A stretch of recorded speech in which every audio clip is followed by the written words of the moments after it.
10th, 2023 meeting of the Ormond Beach City Commission to order. It is 7 o'clock Tuesday evening, and I hope you felt welcomed this evening as you came in. Our Leisure Services Director, Robert Carolyn, and Police Captain Chris Roos were our greeters. I'd like to take a minute and introduce the folks who are sitting up in front of you tonight. While I'm doing that, if you're going to speak or you need a card to speak, please make sure and get your cards in to first our recording secretary, Taylor Lockhart. Taylor, if you'll give a wave, she'll make sure that the clerk gets them, and then ultimately we'll get them. Next is our city clerk, Susan Dotteris. Our commissioner from Zone 1, Lori Tolland. Commissioner from Zone 2, Travis Sargent. Next is our Commissioner from Zone 3, Susan Persis. Good evening, everyone, and Happy New Year. Our Deputy Mayor and Zone 4 Commissioner, Harold Briley. Good evening.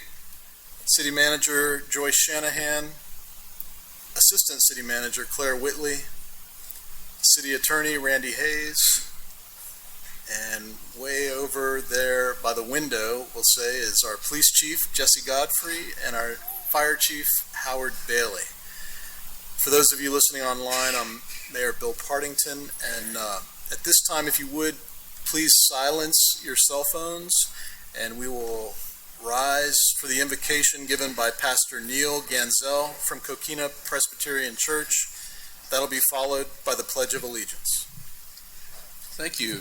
And all of you who are new to your seats, we wish you well. I remind all of us of a passage that Paul wrote to a group of people. There were not too many Christians when he wrote this, but there was a Roman Empire all around him. And he told the Christians, he said, rulers are not a curse or a cause of fear for good behavior, but for evil. Do you want to have no fear of authority? Do what is good, and you will have praise from the same. For the ruler is a minister of God to you for good. Father, we thank you that you have built into the order of creation the idea of civil government. We thank you for those who have, by recent election, taken their seat here before us, and for those many of these men and women before us who have been here for a while, who have seen that call to governance that you give to people. And we're grateful that in this community, we not only have a peaceful, quiet, beautiful place to live, but we have a governance that is in this for our good. So we ask you to bless them with wisdom tonight, and that in all the things that are discussed here, there might be love, respect for one another, and an expectation that we are all engaged in one of the highest things we can do here, and that is the role of governance in a free society. We pray these things in Jesus' name. Amen. Amen. I pledge allegiance to the flag of the United States of America and to the republic for which it stands, one nation, under God, indivisible, with liberty and justice for all.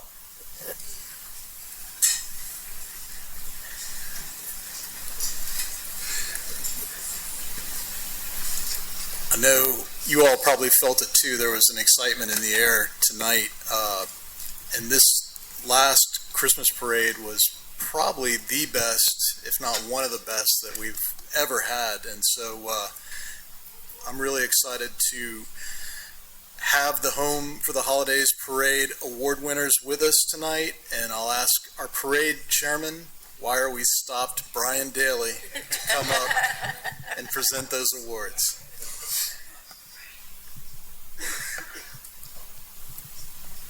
Thank you, Mayor Partington. We have two former members of our committee up here tonight, Travis and Harold. Good to see you guys up there. So we're here to present the awards for the 31st Annual Home for the Holidays Parade. I will quickly mention our sponsors, since they helped us put it on. I'll stand over here. We have Money Pages, Royalty Pros, Gary Yeoman Ford, New Smyrna Beach Chevrolet. They provided us with the vehicles for our VIPs. Volusia Memorial Gardens would help if I put my glasses on. SR Parat. And I think I got everybody. And Volusia Echo. Thank you. And I'd like to thank our committee, Brian Nave, Rebecca Nave, Gail Burgess, Daryl Grabowski, Chris Massabo, Paul Mena, Riddell, and Dillis Harris, and also Becky Parker from Main Street. And our city sponsors, Sonia Johnson, Stephen Sibley, Robert Caroline, and always my favorite, Siobhan Daly. Our police and fire departments and our streets and public works. And now to the fun part. As we mention your name, if you could just stand and acknowledge, and then when I'm finished, we'll all go out into the atrium for pictures and to pick up your rewards. So this year, we will start with the walkers. And in third place came St. James Episcopal Church. Second was Coastal Florida Police and Fire Pipes. I know they're here today.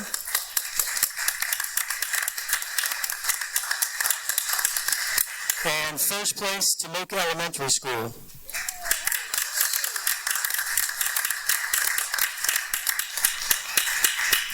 In our vehicles, third place goes to Realty Pro Assured. I know they're here this evening.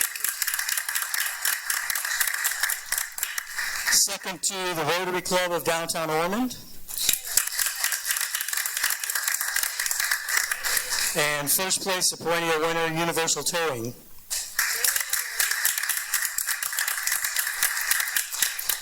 Now on to our floats. And I say this every year, but I agree with you, Mr. Mayor, this year was the best for everything, especially our floats. We had 64 of them.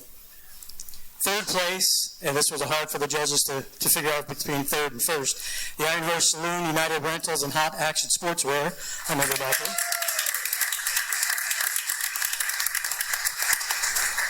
Second place went to European Performing Arts Conservatory.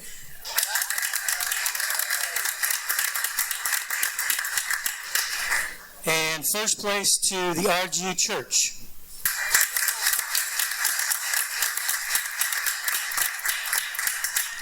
Our best of show this year, a great float, just a great presentation by a bunch of elementary school children and their teachers and parents, Ormond Beach Elementary School. And then I think we have someone here from Ormond Main Street, do we, to do their presentation? If not, I will. Each year we give the Reich 100 Mark Award, which is this trophy, to best business entry in the parade. And this year, we have a winner for the second year in a row, and I think they set the tone for floats in the future. If any of you guys saw this float, it was tremendous. It was our Santa Claus float, and they came up and did it and agreed to do it again in perpetuity for us. And they are here tonight, and I'll give them their award here. It's Abaco Windows.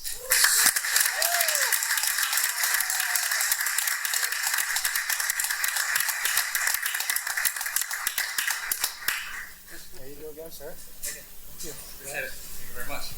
All right, well, thank you all, and if everybody wants to come out to the atrium, we'll do our presentations out there too, and we thank you all. Thank you. Good job.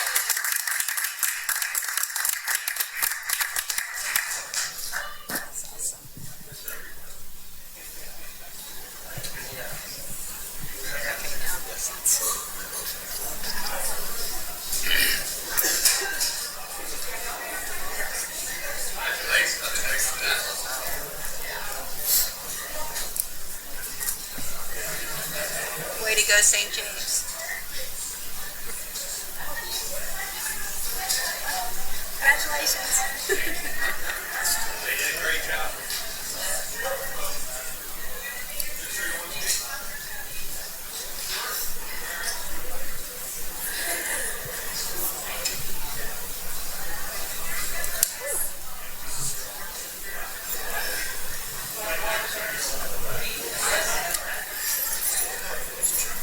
All right. At this time, if I can ask our victim advocate coordinator, Evelyn Robustini, to come forward. I'll also ask Chief Godfrey to come forward as well, and the captains are welcome for this photo op.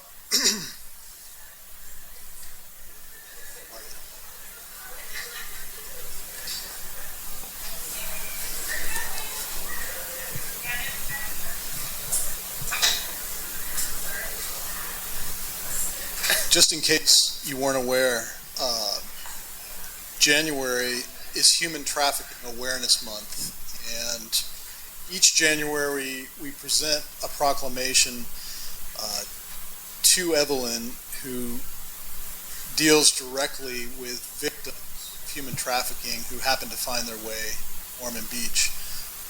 we're lucky to have her, and she's always kind enough to show up and accept the proclamation. So I'm going to present this proclamation to her, read you just a couple quick facts, and then, Commission, we're going to take a picture with everybody centered and have you guys behind us. Human trafficking is a $150 billion global criminal enterprise. It's a civil and human rights violation, and it's estimated over 50 million people are currently victims of human trafficking. It's hard to believe in 2023, in this day and age, that human trafficking is still a problem, but it is. And so it's events like this that allow us to put a little bit of a spotlight on it. Ormond Beach is a vibrant city. We have incredible families and residents who live here. We host over 5 million guests every year. Each of those people have the right to hope, freedom, economic security, safety, and the pursuit of happiness. And whereas January is National Slavery and Human Trafficking Prevention Month, a time for all of us to recommit to the eradication of this evil enslavement, and a time to bring more awareness and education to the appalling reality, and pledge to do all we can to end the horrific practice of human trafficking that plagues innocent victims worldwide. Human Trafficking Awareness Day is observed on January 11th in cities across the county in order to educate the public and raise awareness about human trafficking, and we're participating in that as well. So because of all that, I'm declaring January Human Trafficking Awareness Month in the city of Ormond Beach, and urging all our residents, agencies, and champions to support efforts and actions to end human trafficking. And Evelyn, I'm going to give you the mic and let you say a few words. Chief, if you want to say anything, or anybody else, now's the time. Just to let everybody know, Florida is ranked third in the nation for calls to the National Human Trafficking Hotline. This is real, and we are doing community outreach and training all month of January for healthcare providers, teachers, law enforcement, and other members of our community that can help combat human trafficking, just like Ms. Baxter. And if you want to tell them a little bit about how many years you've been helping human trafficking victims. Good evening, and thank you for allowing us this opportunity. My name is Mrs. Baxter, and I'm a foster parent with Deborah. I've fostered over 30 girls, and unfortunately, 4 of those were victims of human trafficking. This heinous crime is very, very serious, and I'm passionate about eradicating it. If you see something or if you suspect something, please say something. And again, thank you all for allowing us this opportunity.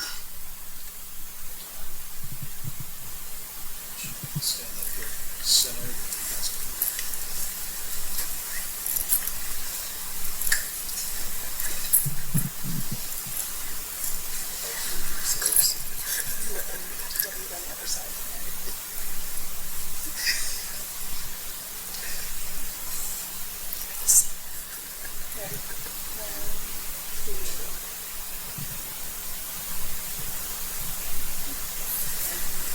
Thank you all very much.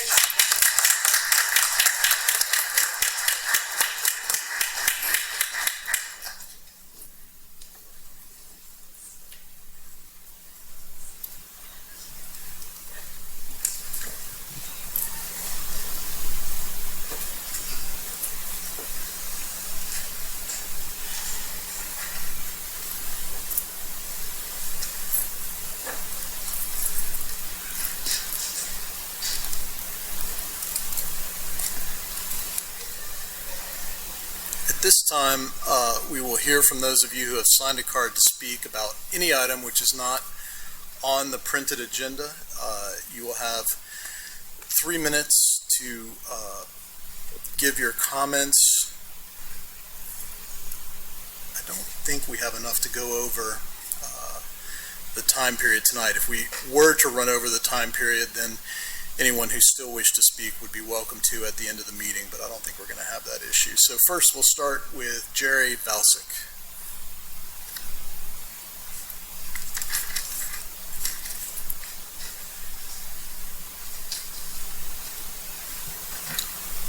Good evening.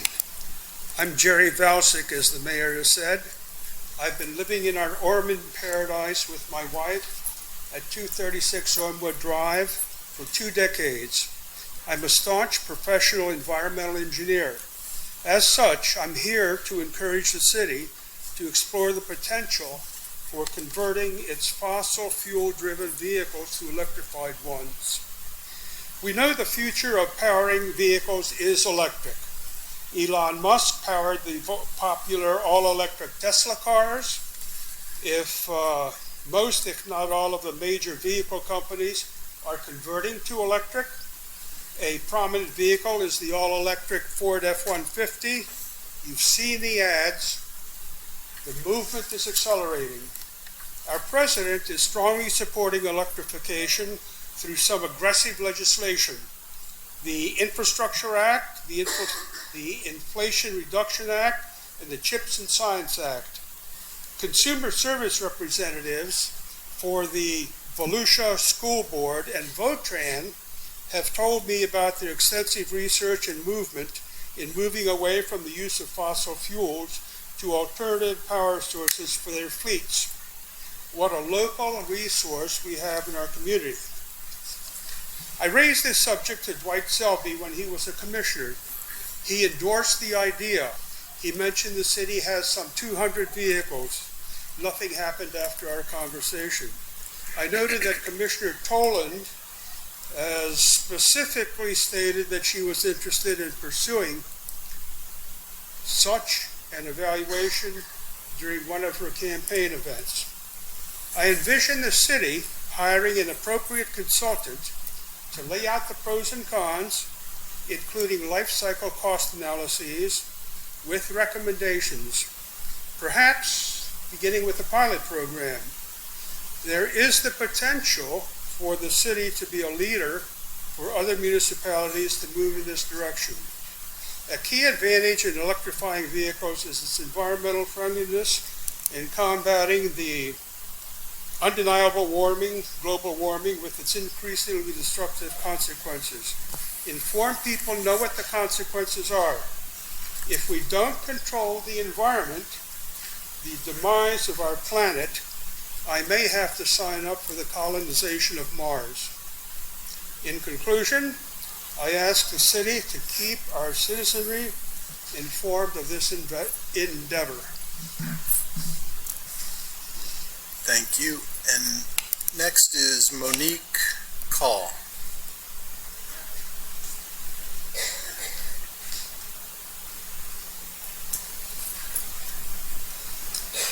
Hi, I'm Monique Call.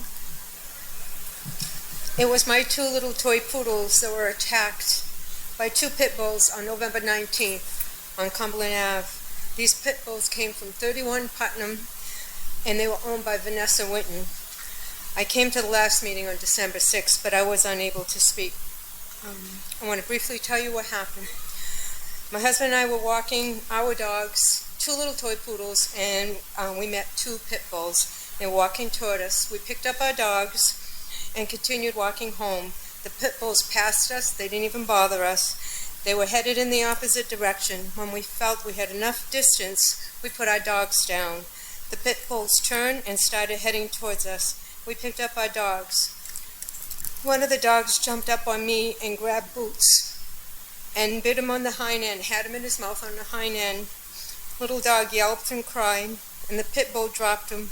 I tried to pick him up, but the pit bull grabbed him again, had his head in his mouth, and was shaking him violently. The other pit bull grabbed Snooky. My husband punched and punched and punched that dog to try to get him to release him. Thank God the dog didn't turn on him. When he finally let go of my little dog, he was laying on the ground.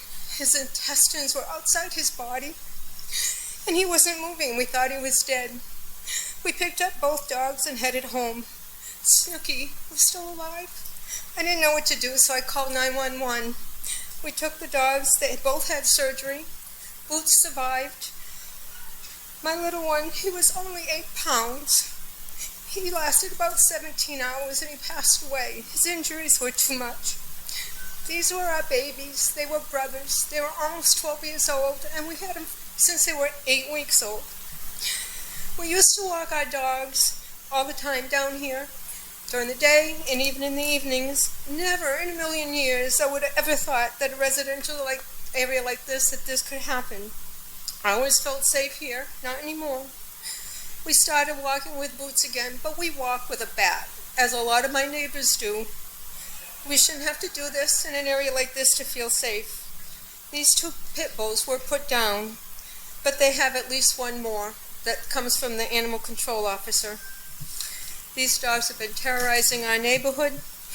Neighbors have seen them jump over the fence from their backyard. They said they've made multiple complaints about these owners. Even the animal control officer told me that the night before the attack, they were called to the resident on 31 Putnam. Why did this have to happen?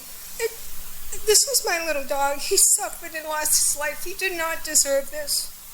Actually, 3 dogs lost their lives. Please help us. Thank you, Monique.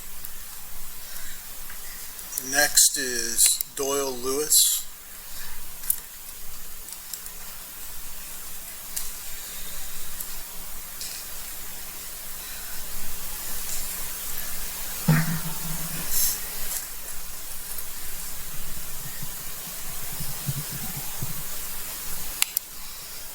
Good evening. My name is Doyle Lewis, Ormond Beach, United States.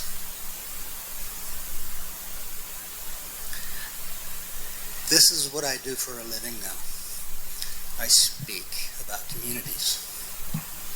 I speak about freedom.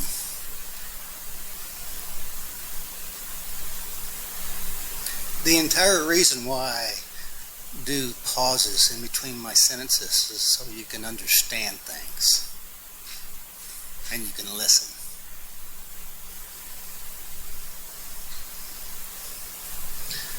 The first speaker talked about control. Electric automobiles and control. I heard the word control very, very, very loud. How do you control life? How do you control? How do you do it? It's a question I'm asking every single one of you. The only way you can do it is by good laws, very good laws, the best laws. I ride a bicycle 24/7 every single day now. I'm an architectural engineer. I'm a master carpenter. It's amazing what happens when somebody loses their cheese off their cracker. It's called mental illness. They don't believe in our government.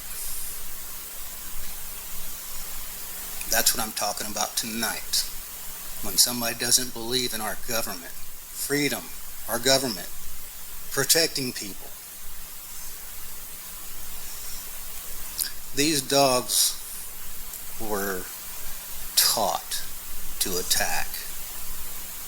I was born on a farm. I understand animals. Lots of different types of animals. They're very easy. The main thing they want is food. That's it. And protection.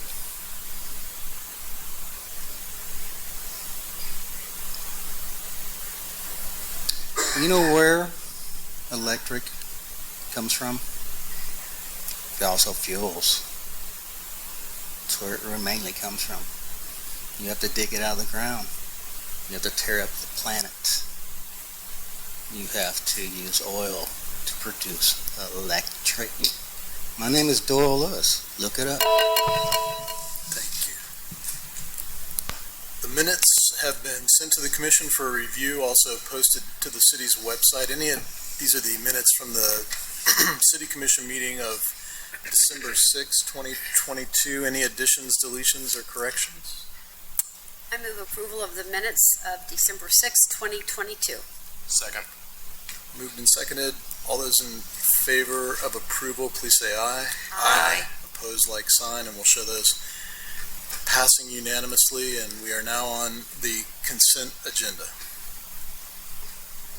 Does any commissioner wish to pull any item off of the consent agenda? Commissioner Sargent. Letter Z.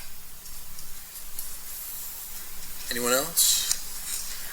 I just need a motion to approve absent letter Z. So moved. Second. Moved and seconded. Please call the vote. Commissioner Tolland. Yes. Commissioner Sargent. Yes. Commissioner Persis. Yes. Commissioner Briley. Yes. Mayor Partington. Yes, 7Z. Resolution number 2023-26, a resolution authorizing the execution of an agreement for services between the city and Halifax Humane Society, Inc., and setting forth an effective date. This is resolution number 2023-26, read by title only. Just need a motion and second for discussion. Move approval. Second. Moved and seconded. Commissioner Sargent. Last year, we spent $26,000 on this item, and just kind of curious, along with what Ms. Call's been going through, if we, when these animals are confiscated or euthanized, are we, or can we direct these costs back to the owner of the animal? And I know Mr. Hayes has been working on something. I just don't know if we can add this. I know some people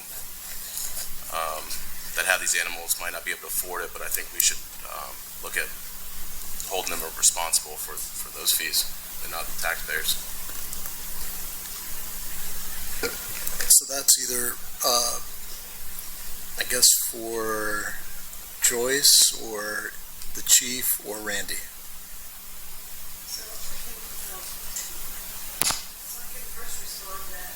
A majority of those fees are picked up by the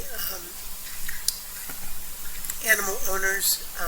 There are a few instances where the city has paid fees to euthanize an animal, an aggressive animal, because it's a public safety issue.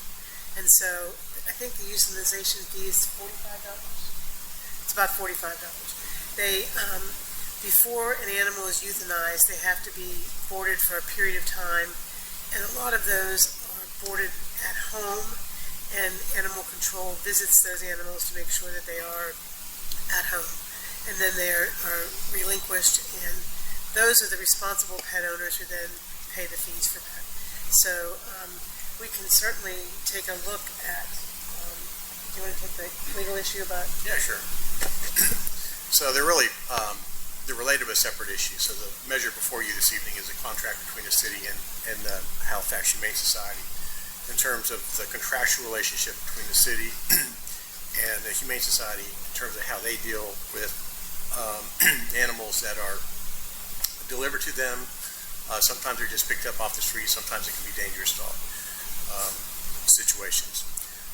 Under the statute, yes, we can collect, we can recover from the pet owner or pass off on the pet owner the costs associated with the dangerous dog investigation, the boarding, euthanization. That's not part of this contract. It would be part of just the normal operations of the dangerous dog matters that are handled administratively. There are typically two scenarios in which an animal may be confiscated and impounded for investigation. In one instance, the animal may be quarantined at the Humane Society, and under the statute, the pet owner is obligated to pay those costs, all the costs and fees associated with that. In certain other instances, a pet owner that may be under, a pet owner whose animal may be under investigation for the classification may be allowed to safely keep that animal at home, in which case there aren't any direct costs associated with that. Now, there may be some additional costs that we can recover from that pet owner, but I think there's a distinction between responsible pet owners in certain instances and those that are not. Pet owners that are not responsible, and unfortunately that would include the owners of some of these more violent attacks, they can be more challenging to deal with. But the short answer to the question is yes, we can recoup those costs. We have since December, of course we had the holiday season, but we are reviewing other ordinances from other jurisdictions.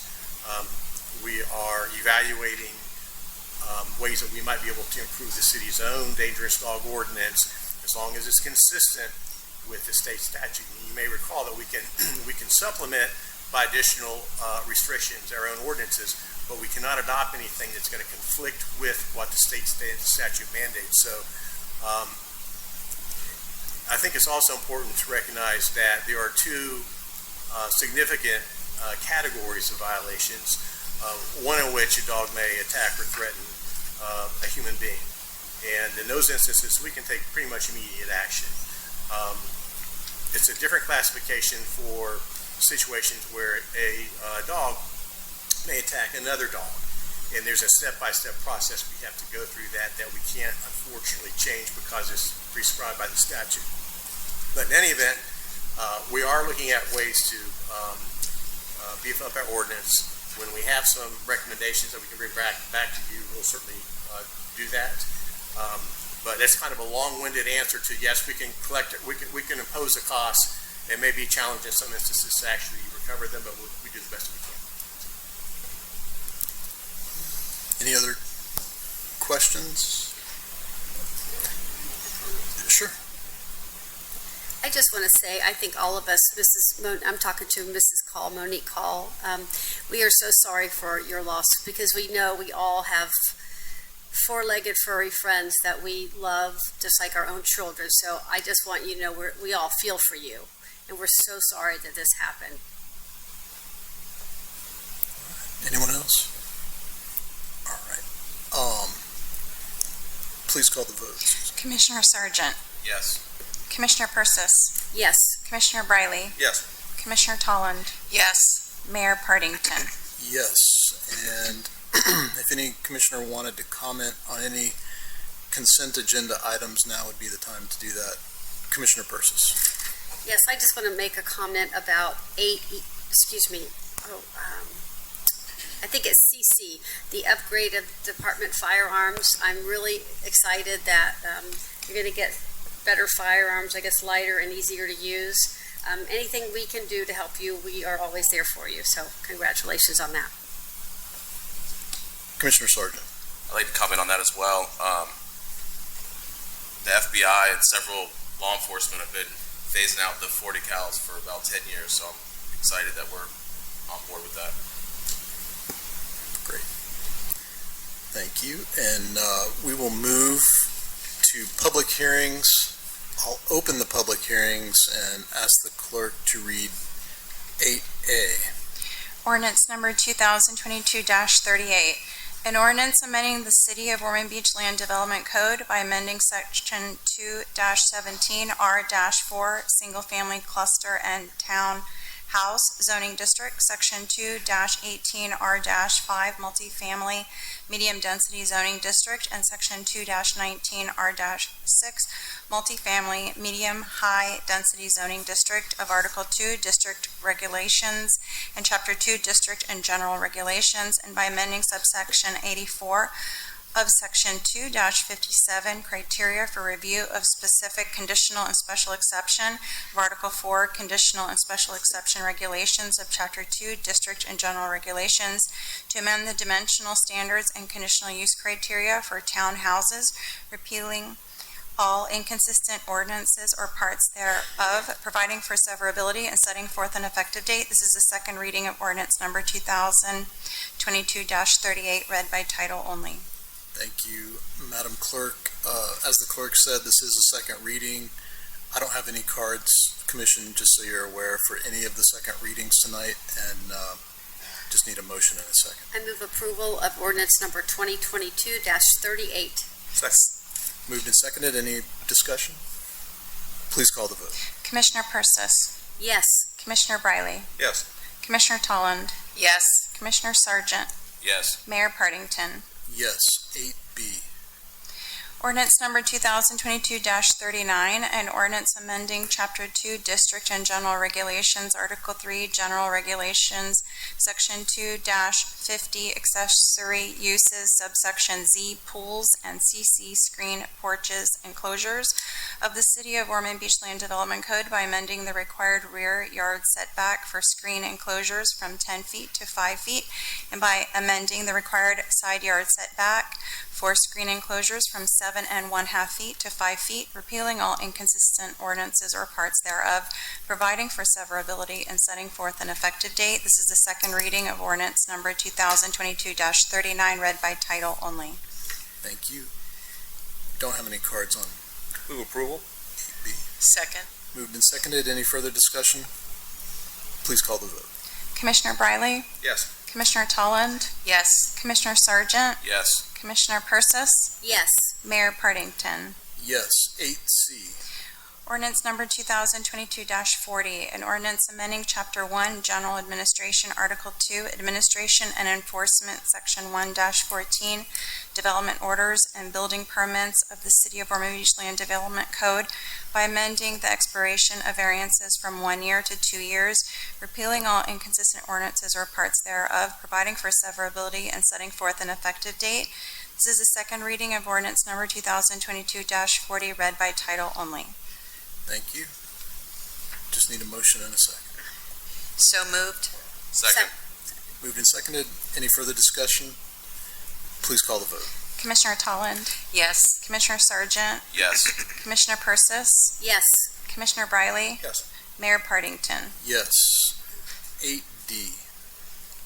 Ordinance number 2022-41, an ordinance amending Chapter 2 District and General Regulations, Article 7, North U.S. Highway 1 Interlocal Planning and Municipal Service Area, Division 2 Itinerant Merchant Regulations for recognized special events and outdoor entertainment activity, temporary campsites prohibited, Section 2-84 Municipal Service Area and Joint Planning Area, purpose of the City of Ormond Beach Land Development Code, repealing all inconsistent ordinances or parts thereof, providing for severability, and setting forth an effective date.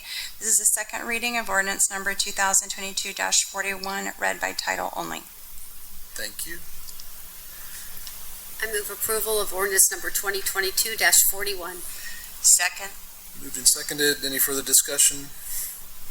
Please call the vote. Commissioner Sargent, Yes. Commissioner Persis, Yes. Commissioner Briley, Yes. Commissioner Tolland, Yes. Mayor Partington. Yes. 8E. Ordinance number 2023-01, an ordinance approving the final plat for the Cupola at Oceanside subdivision, a planned residential development, establishing conditions and expiration date of approval and setting forth an effective date. This is the first reading of ordinance number 2023-001, read by title only. And I'll ask our planning director, Stephen Spraker, to speak on this item.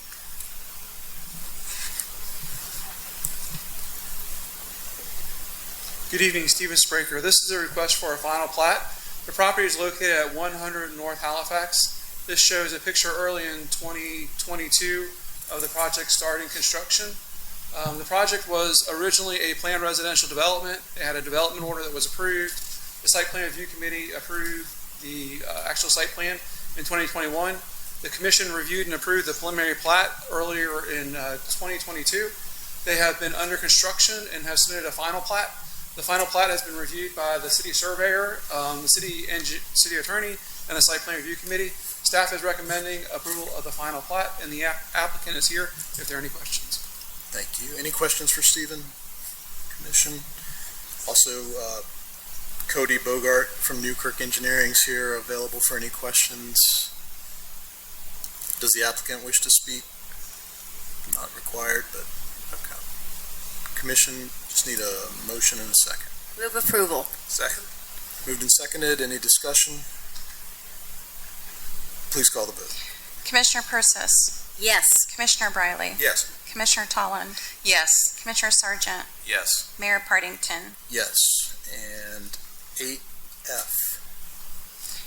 Ordinance number 2023-02, an ordinance of the City Commission of the City of Ormond Beach, Florida, vacating a portion of West Street, a platted public right-of-way lying west of 363 Putnam Avenue, Volusia County, parcel number 4240-03-08-0150, repealing all inconsistent ordinances or parts thereof, providing for recordation and transmittal, and setting forth an effective date. This is the first reading of ordinance number 2023-02, read by title only.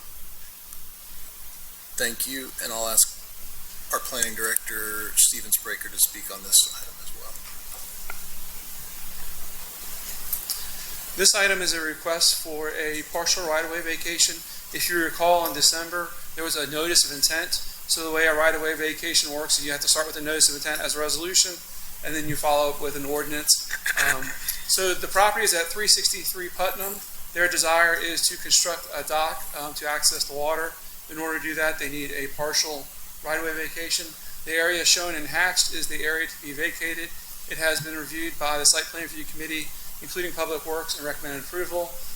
There is a drainage access and maintenance easement that will be dedicated back for a portion of that. That'll be at your next City Commission meeting, and staff is recommending approval, and the next step is the second reading on January 24th. Thank you, Stephen. Any questions for Stephen? All right, thank you. I do have a card from the applicant. Does anybody have any questions for the applicant? All right, thank you, applicant, for being here. I just need a motion and a second. Move approval. Second. Any further discussion? Please call the vote. Commissioner Briley, Yes. Commissioner Tolland, Yes. Commissioner Sargent, Yes. Commissioner Persis, Yes. Mayor Partington. Yes. 8G. Ordinance number 2023-03, an ordinance amending the future land use element of the comprehensive plan of the City of Ormond Beach by amending the future land use map to change the designation of 3 parcels of real property totaling 4.25 plus or minus acres located at 264 South Atlantic Avenue, Volusia County, parcel number 4214-18-06-0010, 225 Magnolia Drive, Volusia County, parcel number 4214-2004-0010, and 300 South Atlantic Avenue, Volusia County, parcel number 4214-20-02-0010, from public institutional to low-intensity commercial for approximately 0.76 acres, and from public institutional to low-density residential for approximately 3.49 acres, providing for conflict, authorizing transmittal, and setting forth an effective date. This is the first reading of ordinance number 2023-03, read by title only. Thank you, and I will ask our planning director, Stephen Spraker, to speak on this item as well.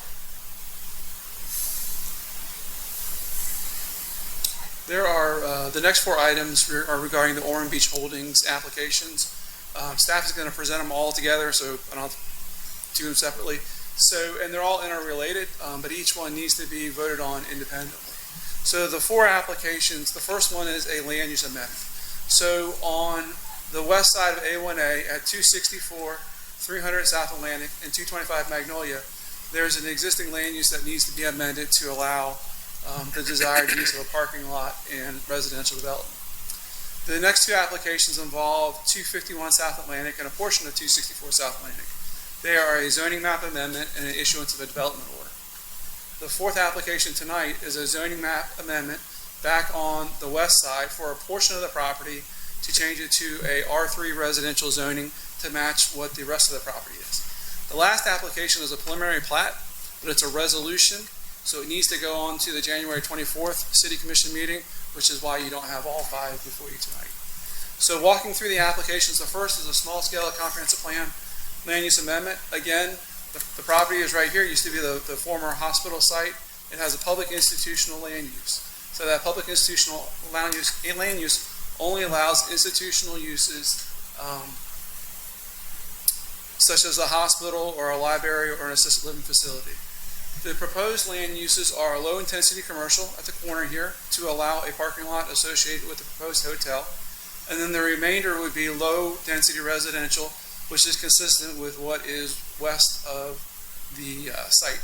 The low-density residential allows 4.3 units per acre, same lot size, same dimensions as what you have west of the property. The land use doesn't provide any actual construction documents. It provides a framework for the next two items, which are the zoning map amendment and the issuance of the development order. So again, the hotel site seeks to go from the existing zoning districts of a B6 and a B1 to a planned business development so they can do a site-specific development order. This was a former hotel, the Surfside, had 149 rooms. If you look at the width of it, it pretty much went from the beach approach to the property line with about 20 feet on each side. The proposed development is a hotel. It is located at 251 South Atlantic and a portion of 264 South Atlantic. The site plan shows the hotel in a yellow highlighted area here. The green area is the landscape buffers. There would be a remote parking area located on the west side of A1A. There is a connector pedestrian crosswalk proposed by the Florida Department of Transportation. The project would not be able to get their certificate of occupancy until that is in place, either by the Department of Transportation or by the applicant. So it has to be in place before the project moves forward. The project proposes 137 rooms, about 96,000 square feet. The maximum height is 72 feet. And there is a bus shelter consistent with our transportation concurrency exception area policies. These are some of the renderings that the applicant will also show you as they do their presentation. And then the fourth item, the last item, this portion is part of the proposed residential area. It has a B1 zoning, but the rest of the site has an R3 zoning. So the goal is to move it to the R3 to be consistent with the rest of the property and consistent with the properties to the west. The preliminary plat referenced earlier will be on the January 24th meeting, and they would be bound by the R3 zoning districts. The planning board reviewed all four amendments. They recommended 5-0 to approve it, and the applicant is here to address the commission. Any questions for Stephen?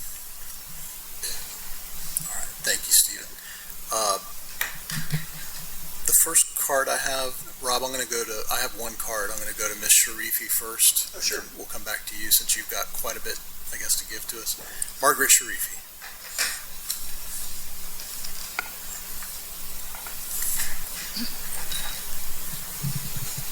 I am concerned about the process the planning board uses in regard to zoning requests. My understanding was that Ormond Beach citizens could discuss options and concerns in a collegial setting before a zoning decision was made. Unfortunately, I found this not to be true. I have a great deal of respect for the time the members invest in these decisions, but I'm concerned about the process. My specific example is the request made by developers represented by Cole Crotty attorneys to rezone the old Florida Hospital parking lot, which he just showed on from commercial to residential, enabling the developers to build 15 1- and 2-story homes on the site directly in front of the Magnolia Valencia neighborhood of 60 homes. The only homes that were notified about this process were 300 feet from the site that is planned. So many of our neighbors were not aware of it. We did sort of a grassroots effort to let everybody know.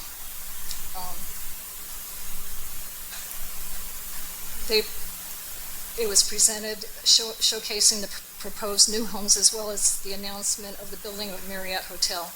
At no time during the presentation was there a picture showing our neighborhood. One neighbor mentioned gopher turtles that enter her lawn, and this was quickly tabled as not needing further verification. I think what we need is a definite project timeline from the developer, who is out of Miami. The builder is from St. Augustine. We really need the project timelines to be addressed as far as the construction timeline. We really are concerned about the construction and traffic patterns in our neighborhood. At the meeting, we were told that the houses would be purchased individually, so they're not going to be built and then people are going to buy them. They're going to have individual people, so we're worried that could drag on for years. Hopefully not. Thank you. Thank you. And Rob, I know you're good at working with people in neighborhoods, so I'll just ask you to, if you can't address them tonight, if you'll get with Ms. Sharifi and work on that for us. Absolutely.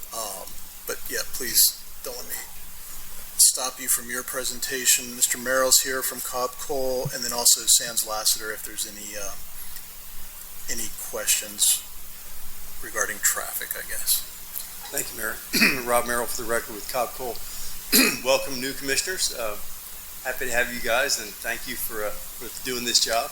I know it's not an easy one. I do have a team of folks here. First, I'd like to thank, I'm a broken record when I come here because you got one of the best in the business with Steve Spraker, so there's not a lot for me to say when he gives you a presentation like that. And it's not just Steve. We spend several months with everybody in your staff, and they're all top-notch. You know, it's always a professional, I know you guys will say the same thing. It's a professional, experience that we go through with these guys. And by the time it gets to you guys, it's been polished, washed, and rinsed, and it's going to be perfect before it gets in front of you guys. So thanks, Steve. And not only his presentation tonight, but he gives you a packet. I had to carry the packet here with me, and I think it weighed about 20 pounds. I know you're not supposed to print it all out, but I always do. I'm old-fashioned. But he gives you so much material. His analysis, his recommendation that you guys get, hopefully is something you guys can take to the bank. As Steve said, we went in front of your planning board, unanimous approval on all 5 of the requests that are before you. And ma'am, I think you were here at the planning board meeting, so her comments about the planning board, I'm happy to talk to her about that. I've been in front of a lot of planning boards, including this one, many, many times. And we had a process that I think went very well. We had a lot of people. We had a room full, as a matter of fact. I want to say I counted the number of questions. It was in the 50-something range, I think, as it came down to. And I went through each of them. We talked about each one of them. And I think we got, the reason why I think you don't have a room here tonight is because we had, I think, most of the answers for them. And so everybody seemed satisfied, especially when we talked afterwards. We also had a neighborhood meeting over at the library, well attended. I don't know how many people, but probably 40 or 50 people. Same thing, a lot of questions, a lot of good questions from neighbors and citizens, and I think we answered them all. So I think you're here with a lot of this, all of the things that would have happened already happened, and you guys are just here sort of for the grand finale. I do have a group of folks here with me, including Sands, and I want to introduce them because these folks have been with us for months, like I said, going through this process. Adam Plows from Contender Development, so hopefully thanking a new corporate citizen here in Ormond Beach. Chris Sandcooler, who's going to actually stand up from Studio Z Architecture and go through the slides that Steve mentioned. Parker Menschenberg and Kevin Lee are here with any civil engineering questions you guys might have, and folks did have some, and we answered them. Sands Lassiter with Lassiter Transportation Group, as the mayor mentioned, with any traffic questions, and the lady who I call my brain, Jessica Gow with Cobb Cole, is here in case I stumble with any questions that are too difficult for me. So with that, I think I'm going to ask Chris to stand up, and we've got this is the beginning of a video of a fly around, so you guys get sort of a 3D picture of it, and then a few slides that Chris is going to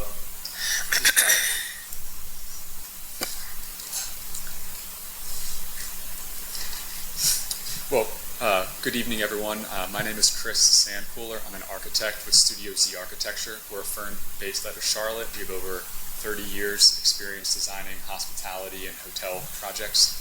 So this is something that we have a lot of experience with and we're really excited about. The first thing I'm going to do this evening is give a brief overview of the project, and then I'll kind of walk through those items I touch in the overview, illuminating them with some video fly-through as well as some renderings to help you guys understand specifically what this project would look like. So as Stephen said earlier, this is going to be a 5-story, 137-key oceanfront residence inn by Marriott. The project will feature an elevated pool deck, which will have some private cabanas, an indoor-outdoor bar, fire pit. Situated just below that is going to be a private beach access point for hotel guests with a dune walkover structure. In that same area, there will be a hardscape where there will be some seating, maybe some covered seating. There'll be a foot wash station, and there'll be a green lawn to try and provide somewhat of a green buffer between the beach and the building. On the very north side of the site, I believe the development team is actually giving some land back to the county, I believe, and that's going to be used to create a new public beach access approach that's going to parallel Seminole approach. And the idea here is to give both hotel guests, but as well as residents in the surrounding community, a safer, nicer, and easier means of accessing the beach. We located it where we did to try to tie it in as best with that new proposed FDOT public crosswalk. In terms of parking for this project, the majority of parking will be on site, and kind of the benefit to that is we're able to put most of it under our building and shield it. So instead of building a multi-story parking deck, we're going to have some screen parking, and hopefully it's a little less obvious. So with that, the next thing I'll talk about is this video. So we'll start that in a couple seconds, but basically I'm going to talk over it and try and provide a little more definition to some of the things you're seeing in this. So go ahead and start it. So we're heading east right now on Ormond Parkway. The first thing I want to touch on is the location of the building on site. We oriented it as north as possible on site in order to try and create and preserve as many existing public breezes in that view corridor of the ocean as you can kind of see behind you. The previously mentioned supplemental parking lot is here on the right. The main reason for this is basically to provide overflow parking in the situation where we, during like peak season travel. We also wanted to avoid creating kind of an invasive structured parking deck. Pictured here is that previously mentioned FDOT proposed crosswalk, and that would tie in on the other north side of the building with the new Seminole approach pathway. As we kind of pan over here, you'll see the proposed guest drop-off area. This would be the primary loading and unloading area for all of guests. The building's exterior took a lot of inspiration from traditional Florida vernacular and design. The design team did a pretty extensive study of traditional Florida homes, specifically traditional Victorian homes, which I know there's some of those in this area. Kind of the synthesis of that is the project you see before you. You'll see a lot of architectural elements familiar to the Florida area. You know, there's overhanging balconies, the materials, the color, the window design, some of the more ornate detailing around the windows and along the eaves of the roof. And all of this was done in conjunction with the planning board's office to make sure we're meeting the City of Ormond Beach's aesthetic requirements. Kind of panning over the beach here, you'll see the previously mentioned beach amenity deck. There's the beach walkover structure, as well as the private beach access for guests, the amenity deck, and that green lawn. As we kind of pan over towards this the elevated pool deck, the main connection point between the lower beach amenity deck and the pool deck will be an exterior stair and a little portico. The idea here is that it gives guests an easy access between the two levels. And what's going to be essentially featured on this deck is you're going to have some private cabanas on the left, you'll have a fire pit, and then you'll have the indoor-outdoor bar on the right side here. And as we transition from kind of day to evening, we kind of see this being a focal point for guests to gather, maybe have live music, who knows, and enjoy the beautiful view of the ocean below.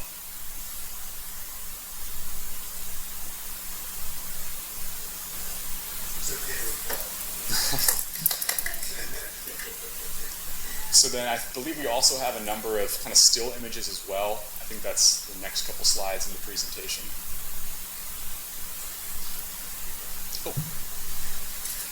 There we go.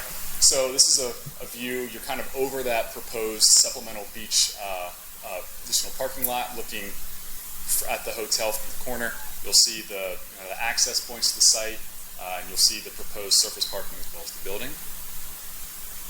And this is that same view, just zoomed out a little bit to try and show more of the scale of that supplemental parking lot as well as the proposed vegetation that the Parker Mitchenberg team has worked on.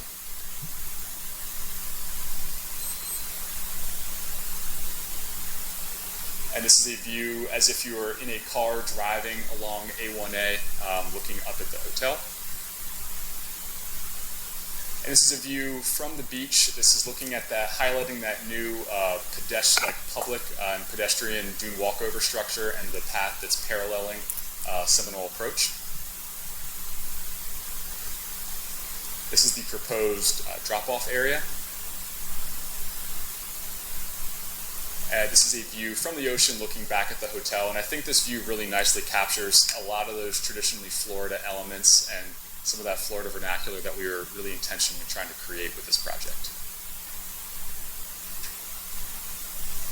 This is a view of the pool deck, so you're standing kind of on the side looking east. The private cabanas are on the left, and the indoor-outdoor bar and seating area is on the right side. And then finally, these are some of the single-family homes. My firm is not responsible for these, but from like an architect's perspective, I'll kind of touch on these. At least from my perspective, I believe these are at least in a scale that is conducive to the neighborhood and complements the neighborhood. They meet all the kind of overall new proposed zoning requirements, and I think from an architectural standpoint, they match the proposed style that we're going to be hopefully achieving with the hotel building. So we're really excited that this is a component of the project. I think it's a win-win. So I'll yield back to Rob here.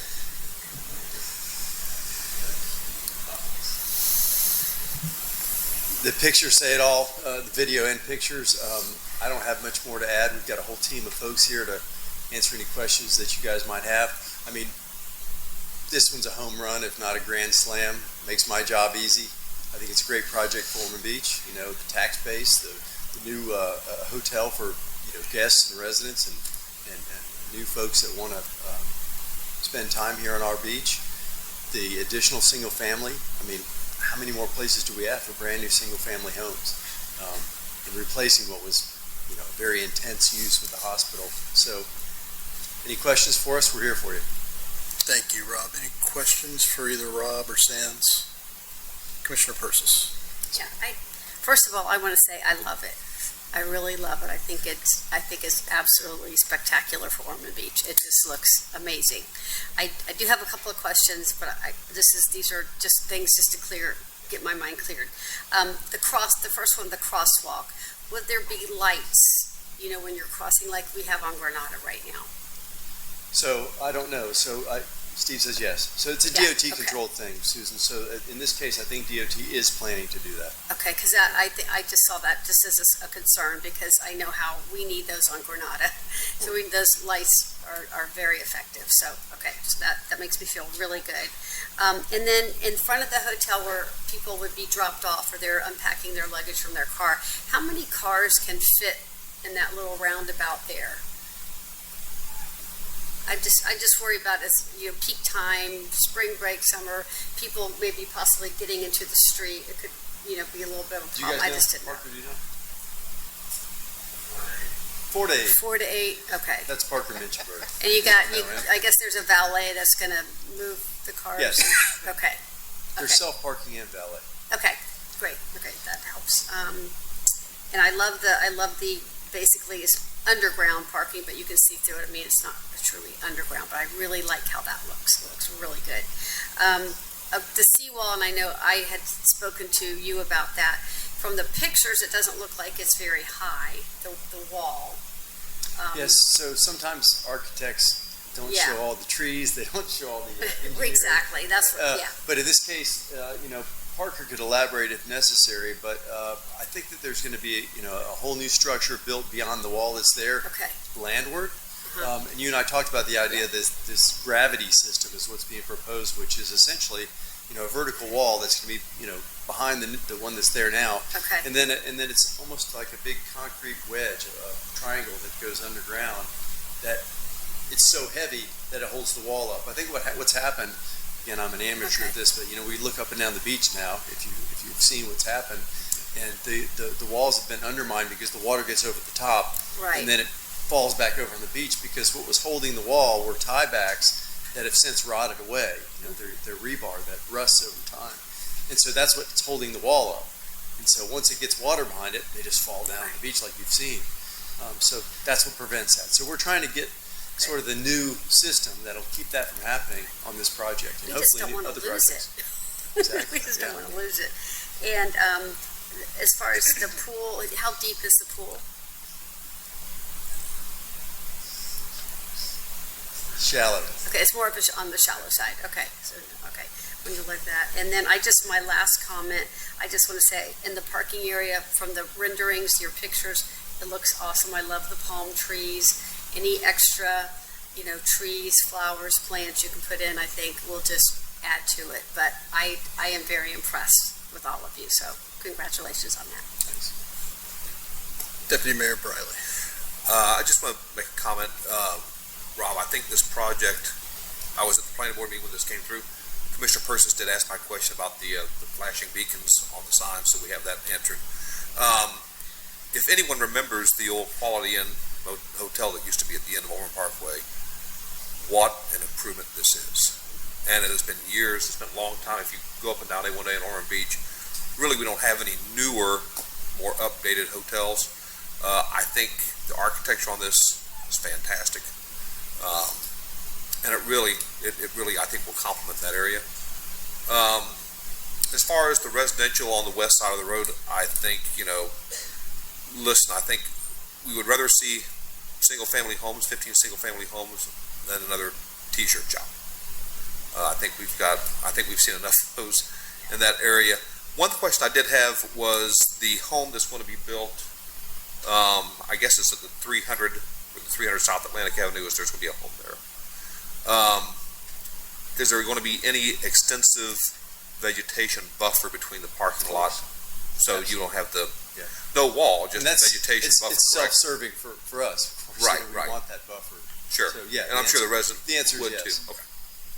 That's all I have. I thought you were going to ask about whether the bar was open to the public, Harold. No. I mean, the Quality Inn actually did have some redeeming value. They had the all-you-eat I crab. think they also had their pools. Remember they had the $10.99 all-you-can-eat snow crab special, once a month? Yeah. Commissioner Sargent.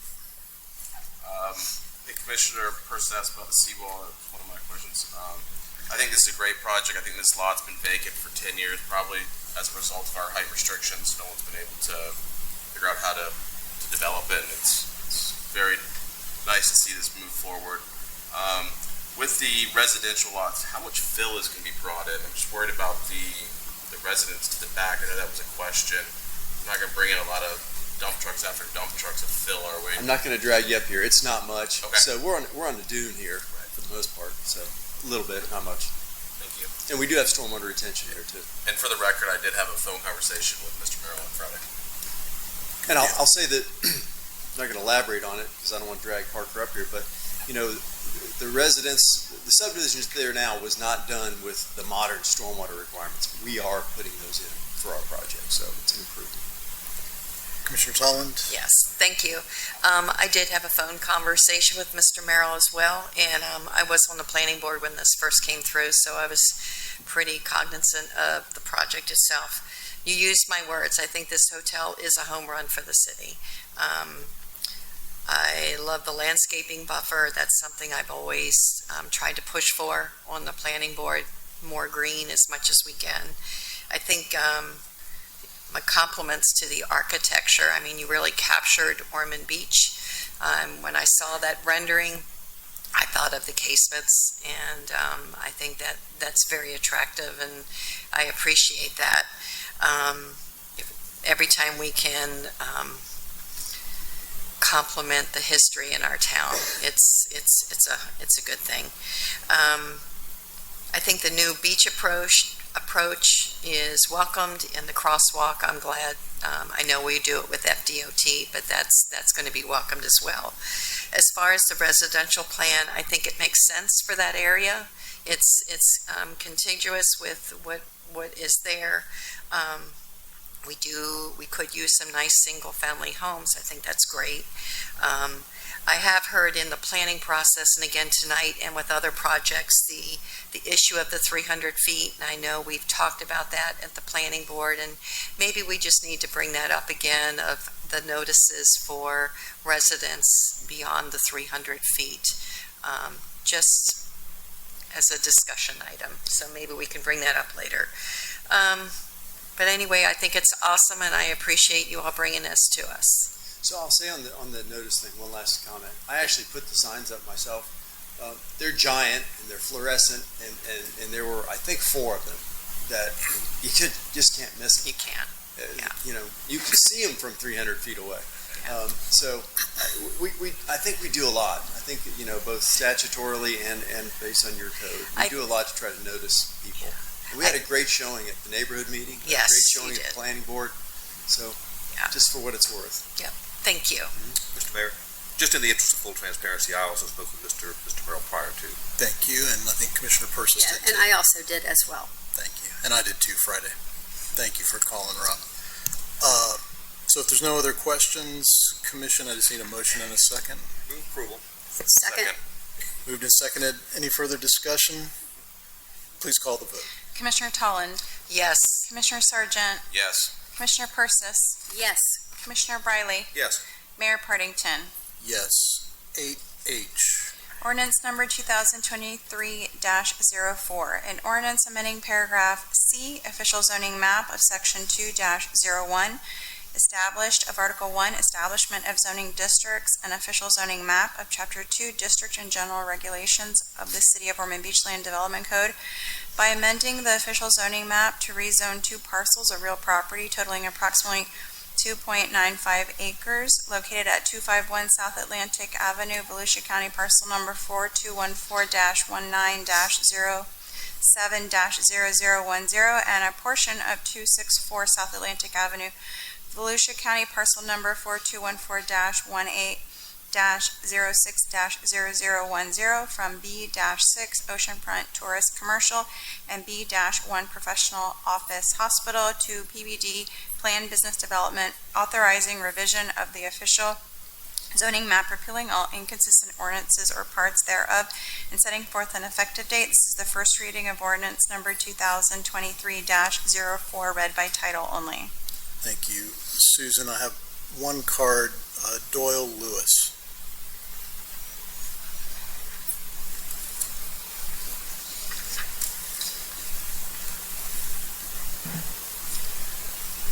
Good evening, Doyle Lewis, Ormond Beach, Florida, United States, tonight.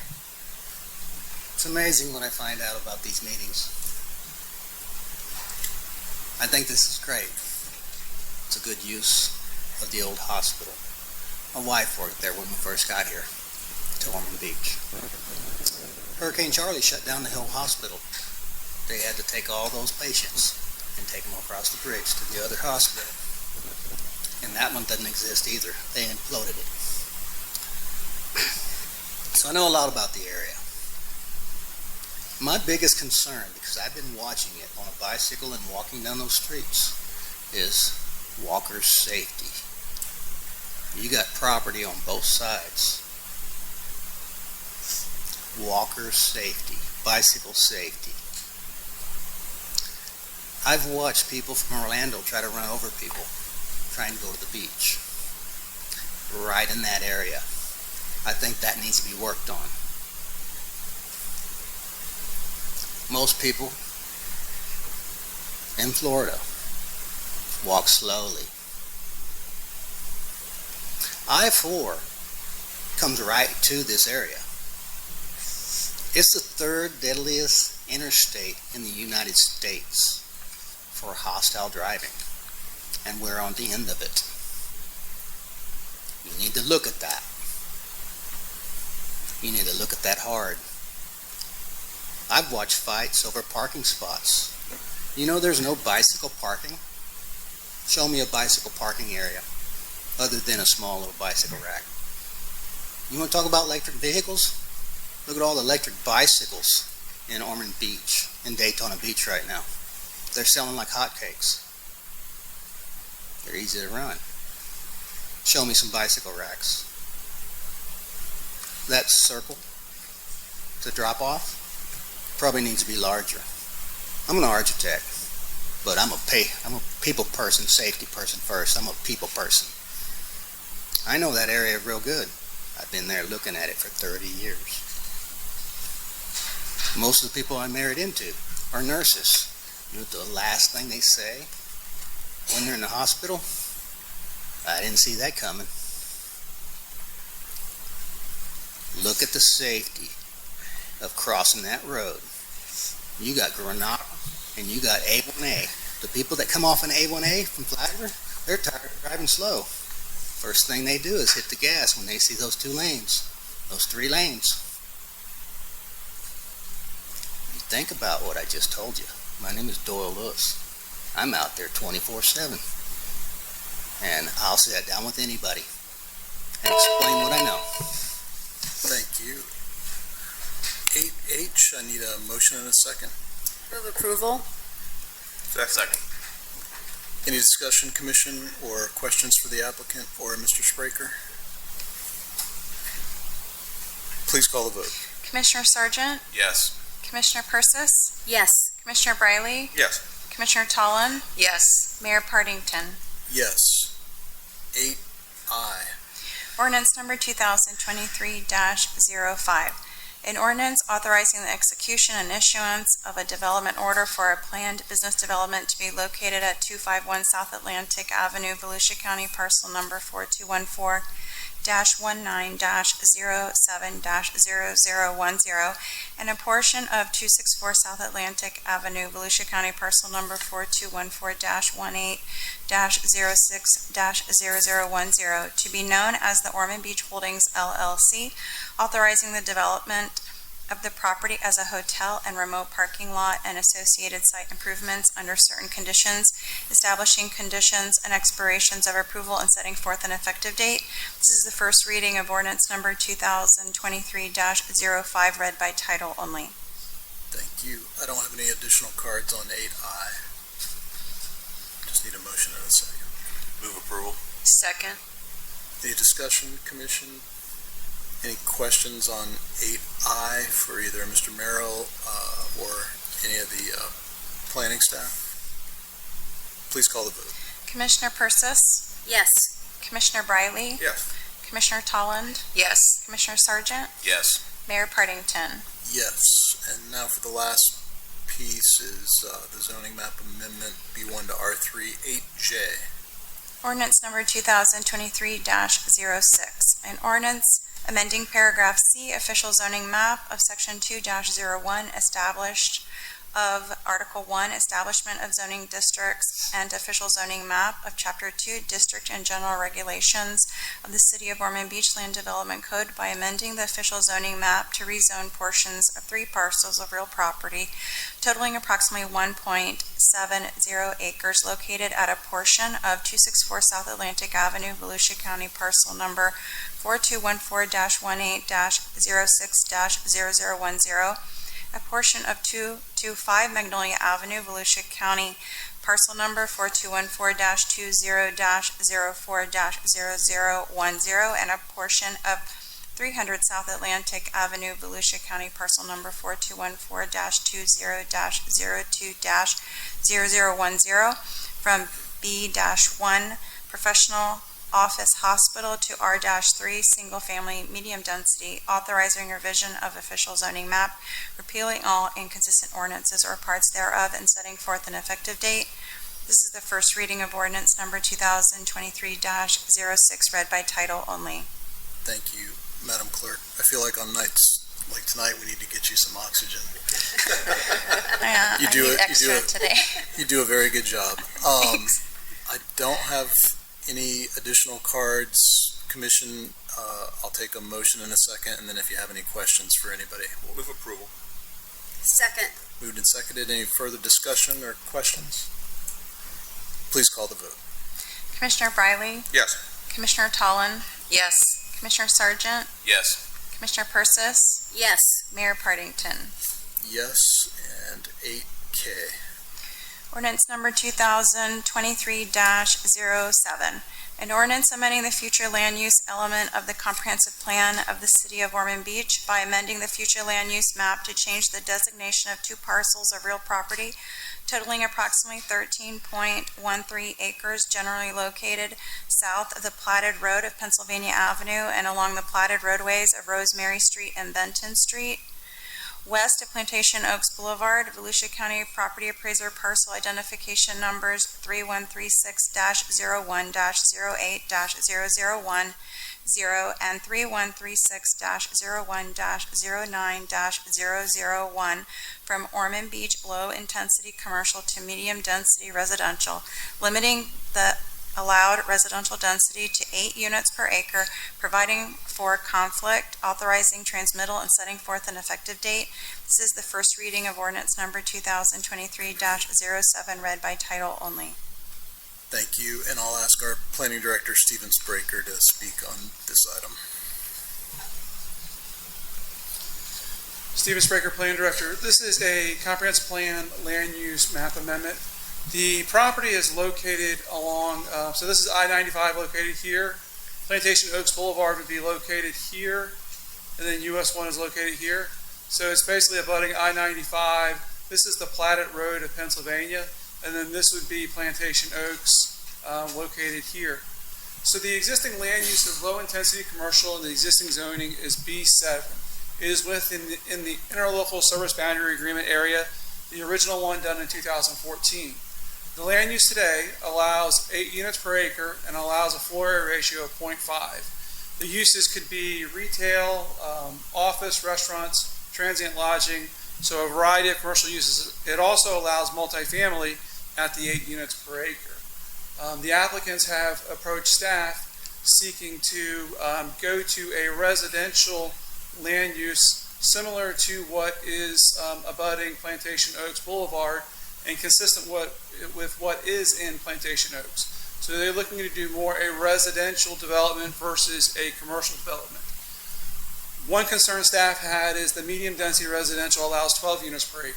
The old one allowed 8. So the applicant has agreed to a map annotation that limits the residential density to 8. So we're not increasing the residential density, and then we're removing the commercial potential trips and infrastructure impacts. So again, that the land use provides a framework of uses and density, provides an overall master plan. Any site development would have to come through the Site Plan Review Committee, depending on what the actual application is. It may come before the commission, it may come as a plan development, it may come as a plat, but likely there'll be some presentation to the commission in the future. Planning Board did recommend approval of 5-0 on December 5th. Staff is recommending approval. If approved, it would go on the January 24th City Commission agenda, and then on to the Department of Economic Opportunity and the Volusia County Growth Management Commission. And the applicant is here to address the City Commission. Thank you, Stephen. Any questions for Stephen? Just want to reiterate one thing. So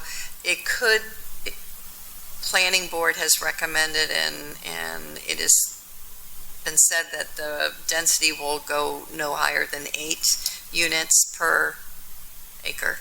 Correct. So the Planning Board did recommend approval. The existing land use today allows 8 units per acre. Right. And the proposed land use allows 8 units per acre. So there's no increase in density. The existing land use allows multifamily. The proposed allows single-family, townhomes, and multifamily. Great.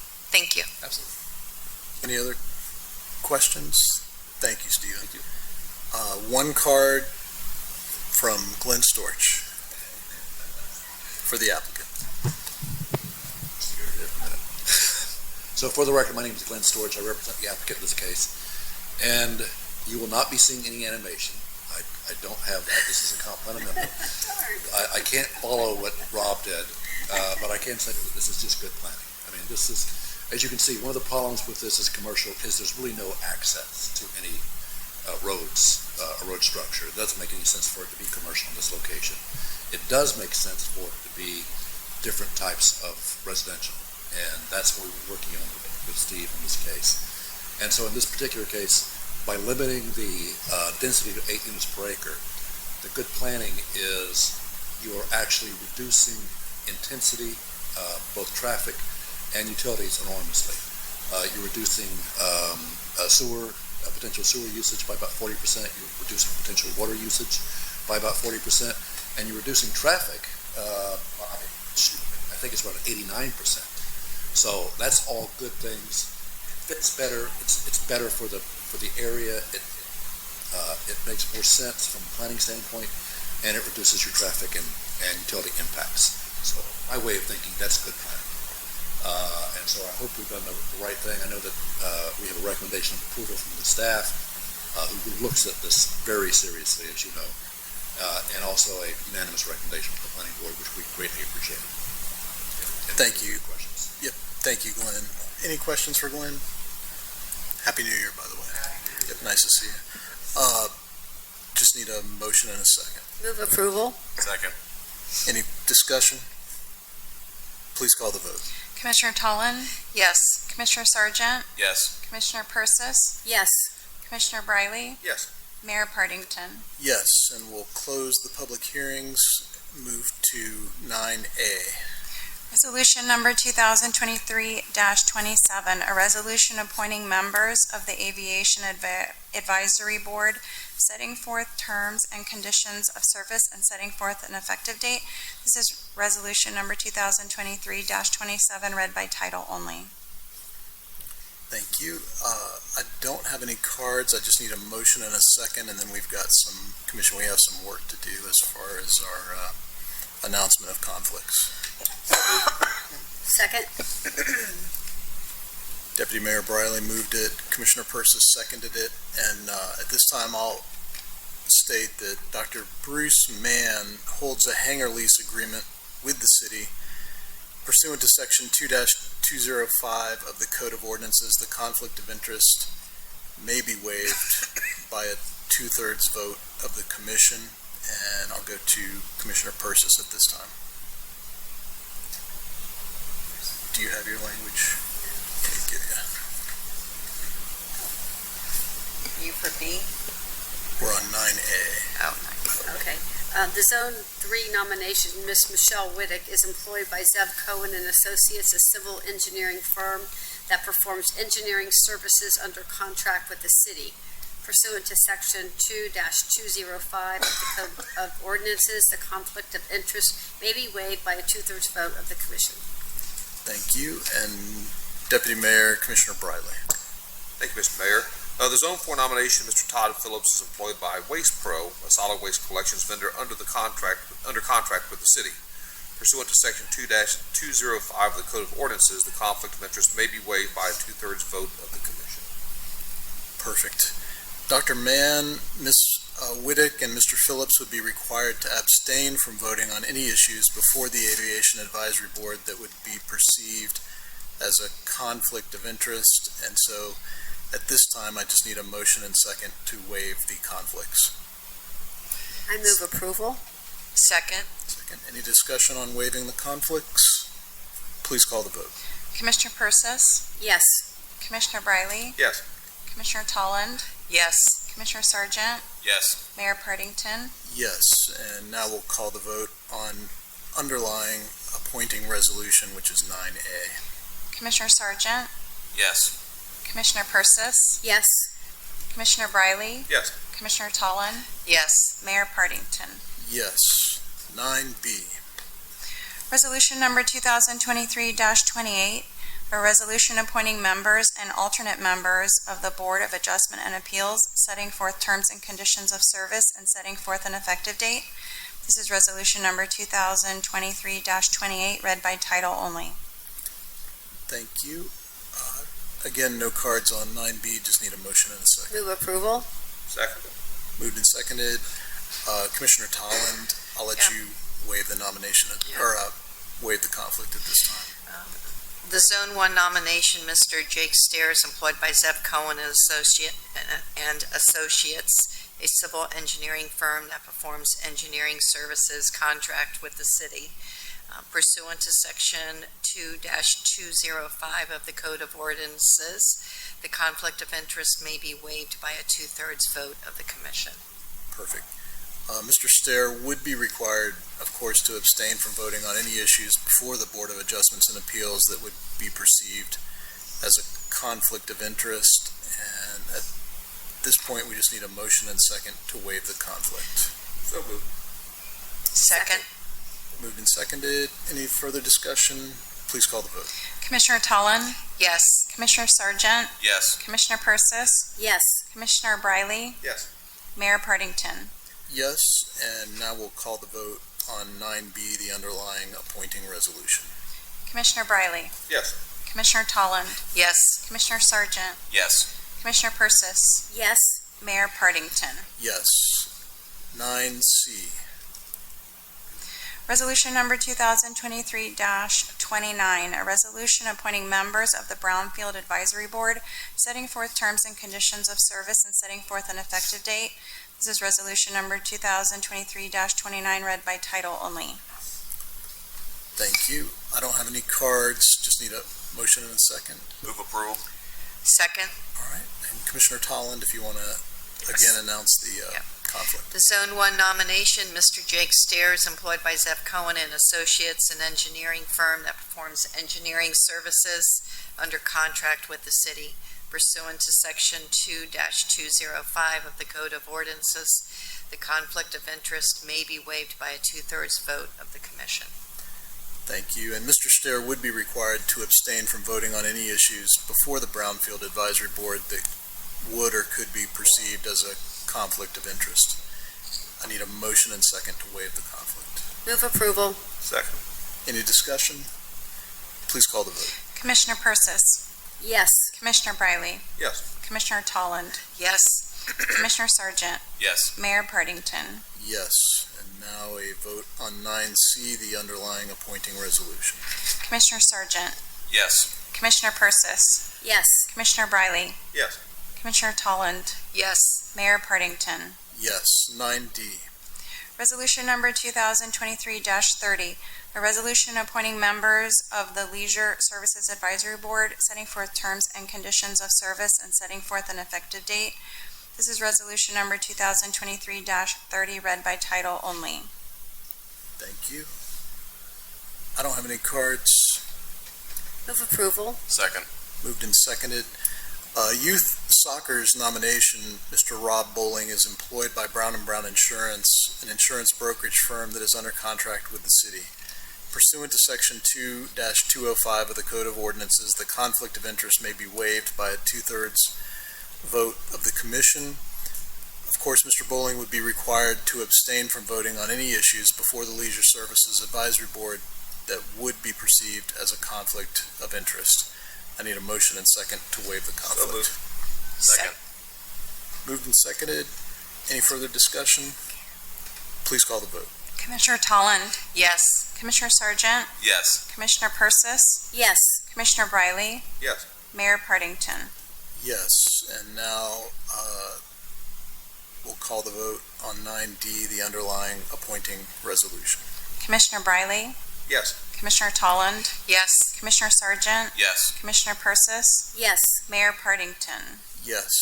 9E. Resolution number 2023-31, a resolution appointing members of the Quality of Life Advisory Board, setting forth terms and conditions of service, and setting forth an effective date. This is resolution number 2023-31, read by title only. I don't have any cards on 9E.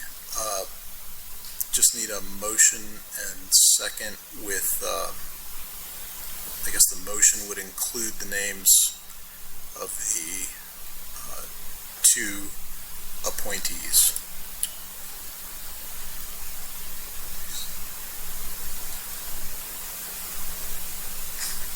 Mr. Mayor, I would move approval with the names Sam Walter, Douglas Thomas Jr. Second. Moved and seconded. Any discussion? Commission, my only issue is I believe Sam Walter, who I love, has also been nominated for some other boards, and Evan Altez, who was my nomination, is a new young professional in town, very young. So I was hoping that he would get the nod. Also, Gordon Curry and Brian Nave were nominated by Mayor Briley. Those folks have also been involved and are involved in different ways in the community.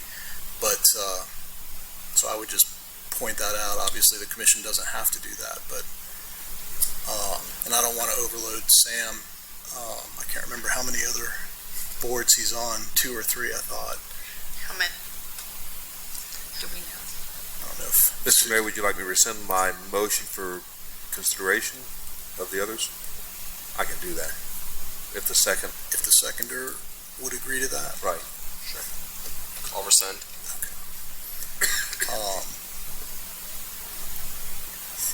And so is there a new motion? So move approval with Evan Alties replacing Sam Walter, Or Evan and Doug Jr. or Evan and Doug Jr. are the two.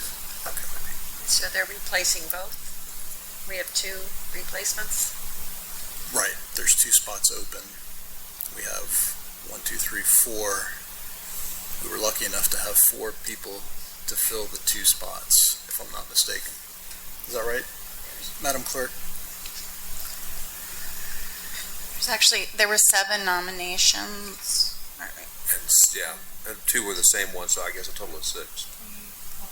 2 at-large 6, yes, sorry, appointees. 6. Yeah, 2 at large.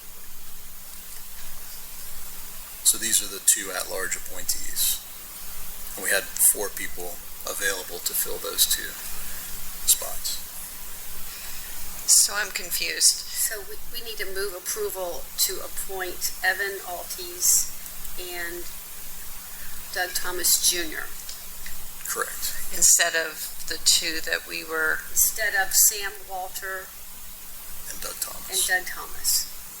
So Doug Thomas Jr. doesn't change, but Evan would be appointed in Sam's place, only because Sam is on other 2 boards. or 3 other boards, yeah. I can't remember if it was 2 or 3. But Sam was kind enough to be willing to do, I think, whatever we needed him to do. I just don't want to overload him, and I'd like to give other people an opportunity. I see We're that. blessed in Ormond Beach to have a lot of people who want to serve. There are counties and cities that don't have enough residents to fill their boards, so we're in a lucky position from that perspective. So where do we go? So the motion, as I understood it, was for Evan and Doug, and then did you second? I didn't hear well. Second. And Travis seconds. Sorry, I was counting all his appointments. No problem. Commissioner Sargent, Yes. Commissioner Persis, Yes. Commissioner Briley, Yes. Commissioner Tollan, Yes. Mayor Partington. Yes, and we'll go to 9F. Resolution number 2023-32, a resolution of the City Commission of the City of Ormond Beach, Florida, approving the preliminary plat for Archer's Mill Phase 1, shown as Phase 3A in the Plantation Oaks Planned Residential Development, establishing conditions and expiration date of approval and setting forth an effective date. This is resolution number 2023-32, read by title only. Thank you, and I'll ask our Planning Director, Stephen Spraker, to speak on this item. Stephen Spraker, this is a preliminary plat for Archer's Mill. It's part of the Plantation Oaks Planned Residential Development.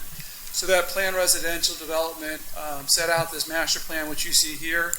Plantation Oaks Boulevard bisects the property here. The existing clubhouse and manufactured homes that you're seeing under construction are located here, so this is directly across the street. The project has been reviewed by the Site Plan Review Committee. There are a total of 94 lots on approximately 42 acres. The streets within the subdivision and Plantation Oaks are private. This phase includes a recreation clubhouse with a pool that serves this individual subdivision and others. There is an area for RV and boat parking.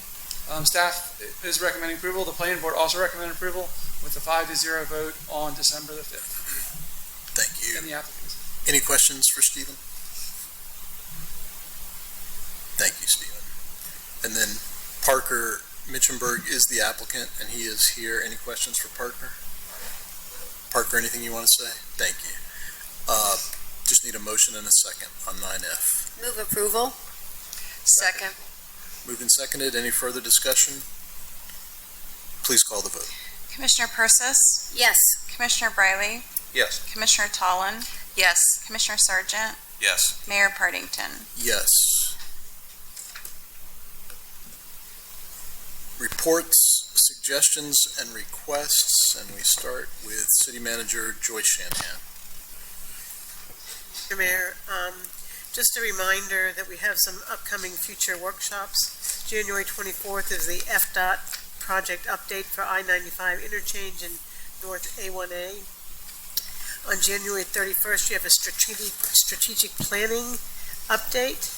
And then February 7th, stormwater master plan. And then in the spring and early summer, you get into your budget workshop. So I just want to put that on your calendar. While we're speaking of the calendar, the Florida League of Cities legislative action days are April 3rd through the 5th. We have a commission meeting scheduled for the 4th. So I didn't know if you wanted me to bring back an alternate date for the April 4th meeting, or did you want to cancel it and reschedule it another time? I think that's also Easter week. It is. City Manager, yep, if I'm not mistaken. I would be in favor of finding an alternate date if there was one that worked for the rest of the commission, so that we would have the opportunity to attend legislative action days. I'm not concerned, but I'm interested in going to Tallahassee based on some of the storm damage that we've had. I think we may need to lobby for some dollars to repair that, and this is always a good opportunity to do that. Commission, I don't know if you were planning to attend those days, but it makes it tough when we have a commission meeting right in the middle of it. April 3rd through the 5th. What I would suggest, if you don't mind, Mr. Mayor, that I can look at some alternate dates and bring that back to you at your next meeting. That's fine. And I'll work with the commission to give me some ideas if they're available or not. Thank you.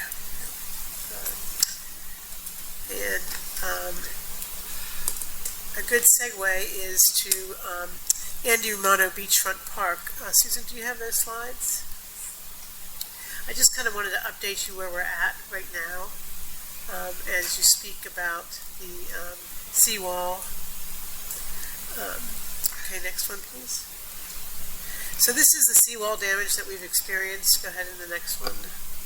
And so this is right on the beach approach, and it's significant damage. And so it's going to take a while to repair that, and several millions of dollars. We don't have any rough estimates at this time, but it's probably upwards of between $3 and $5 million to replace that seawall. Next slide, please. And it's undermined the top area of the park, as you can see.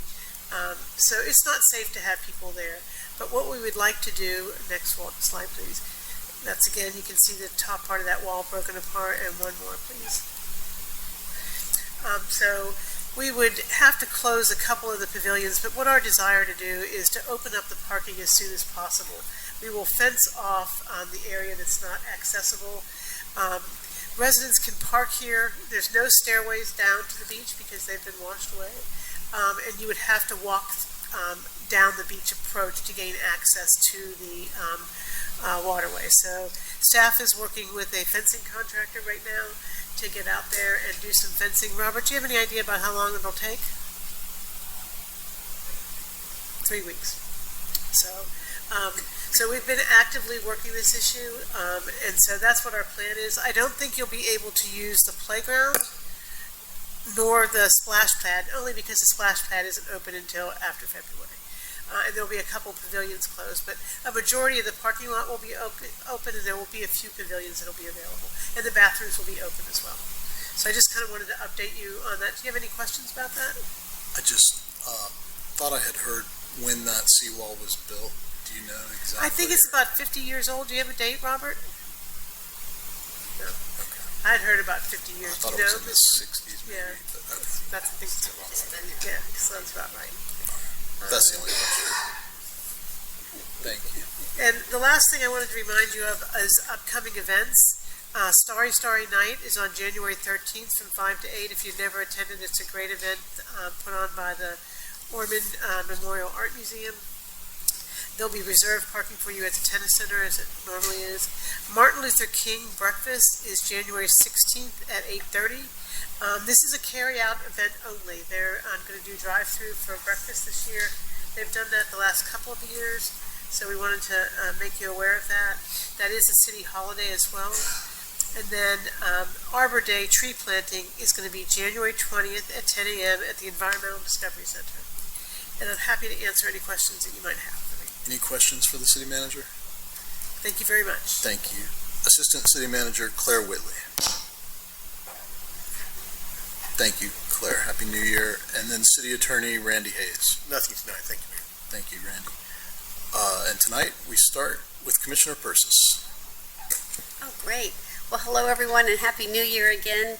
It's great being back. And we heard earlier some comments about our Ormond Beach Parade. It was absolutely spectacular.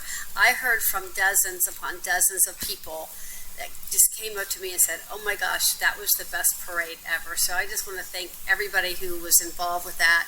Just did an absolutely fabulous job. It was just so much fun. It was just fun.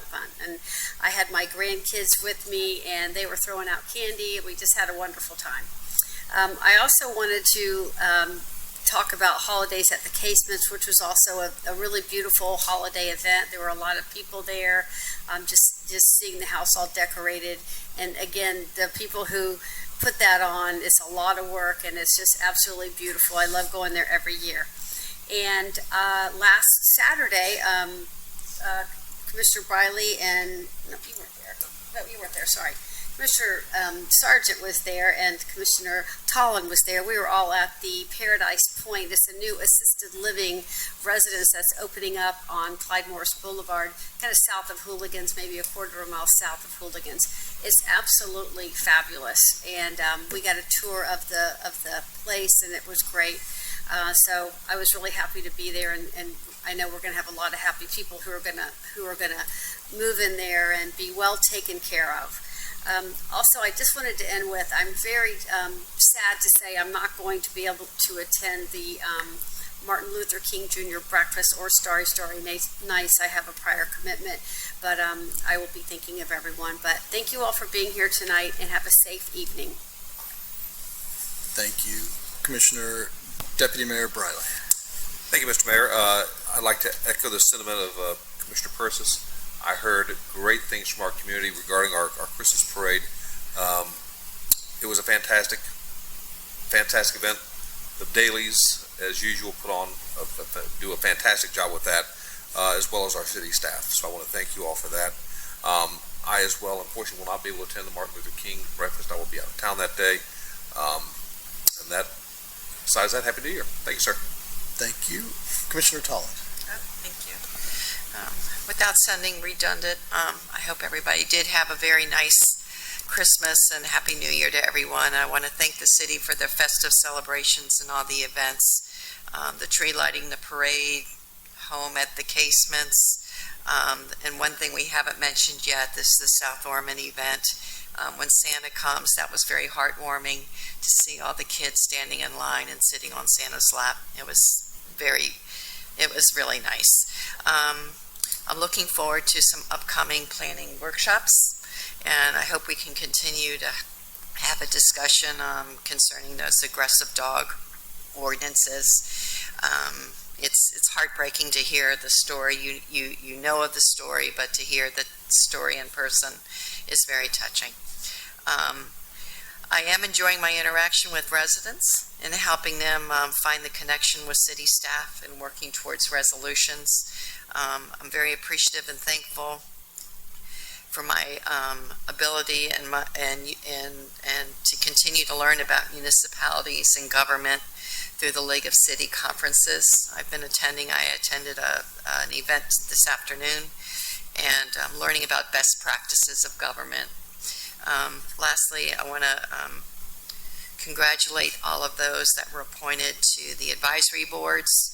I encourage you to stay informed. I encourage you to be active in your participation. And these boards do give you a voice and opportunity to give back to the community, which I think is very valuable. Thank you and good night. Thank you. Commissioner Tolland. Commissioner Sargent. Well, I'll try to be done before 9 o'clock. My family and I attended the Family Art Night at Ormond Art Museum this past Friday, and I encourage people to attend that with your families if you can. It's once a month. As Commissioner Persis said, we attended the Paradise Point. That was a great event as well.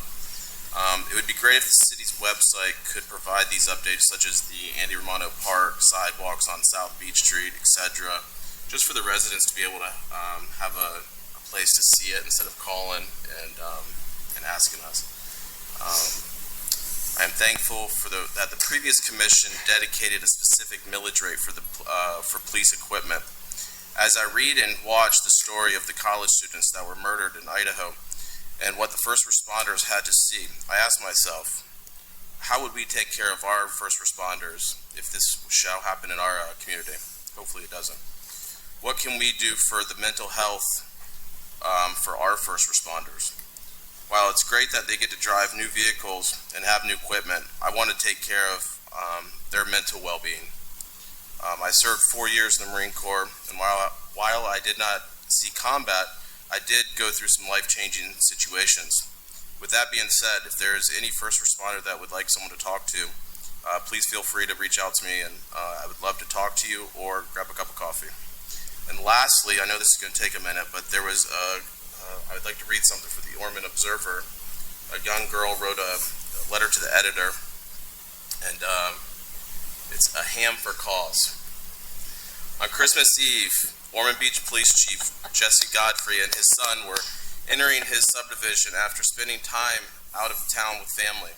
Upon entering the subdivision, Chief Godfrey and his son spotted a woman dressed in all black running out of the woods. This prompted him to stop his vehicle and see if he needed help. Sure enough, it was a young woman running to find her dog. The woman had run over a mile from her home after her newly acquired escape artist. Chief Godfrey and his son watched the woman run across the busy airport road after the furry friend. Chief Godfrey noticed the woman getting tired. The dog would pause, and as the owner would reach for the dog would run away again. A bright idea entered the chief's mind. The Christmas ham that he was responsible for getting home was secured in the back seat. He started pulling pieces of ham off of it and throwing it into the dog to lure it closer. After some chasing, the dog finally gave into the honey glazed ham. The woman and the dog were driven home safely by the chief, and the woman got to enjoy her first Christmas with her newly rescued dog. Once Chief Godfrey's daughter and wife arrived home, he broke the news to them that the ham would no longer be an option for Christmas dinner. The story of saving a dog and potentially a woman's life is way better than any Christmas ham. I'm sharing this story because Chief Godfrey has a philanthropic heart and creativity, and even more special, he is willing to share these gifts and traits with anyone. I think the meaning of Christmas and the holidays spirit were displayed beautifully by Chief Godfrey. I am his daughter, and I just wanted to shine some light on how proud I am of my dad.